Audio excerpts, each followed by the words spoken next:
የሞቱት ሳይሰለቹ አንተ የምትሰማው ትሰለቻለህ? የታረዱት ሳይሰለቹ አንተ እንዲህ የምትመለከተው በስልክ ደከመኝ ትላለህ? በጣም ከባድ እኮ ነው በነገራችን ላይ። ሌላው ስለ ክርስቶስ መሞት አልደከመውም፣ አንተ ስለ ክርስቶስ የሚሞቱትን መስማት ሰልችቶሃል። ሌላው ስለ ክርስቶስ ዋጋ የሚከፍል አለ፣ አንተ ስለ ክርስቶስ ዋጋ የከፈሉትን ማዳመጥ ደክሞሃል። በጣም ነው የሚያሳዝነው እኮ እውነት። ለስሙ ደግሞ ሰማዕታትን እንዘክራለን እንላለን።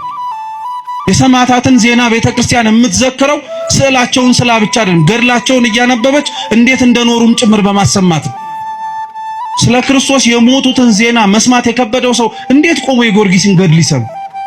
እንዴት ቆሞ የመርቆሪዎስን ገድል ይሰማ? አይችልም በፍጹም። ጊዮርጊስ የሞተለትን መርቆሪዎስ ሕይወቱን የሰጠለትን አምላክ እኮ ነው ዛሬም ድረስም ጭምር ክርስቲያኖች በየቦታው ሕይወታቸውን የሚሰጡለት። የነሱን ዜናማ መስማት እንዲያውም ጥብዓትን የሚጨምር፣ የነሱን ዜና ማዳመጥማ እንዲያውም ሕይወትን ነው ጭምር የሚያሞቅ። የነሱን ዜና መስማት እንዲያውም ከምንኖረው ከንቱ ሕይወታችን ባለፈ ለካ ሌላ ትርጉም ያለው ሕይወት እንዳለ እንድናውቅ ነው የሚያደርግ።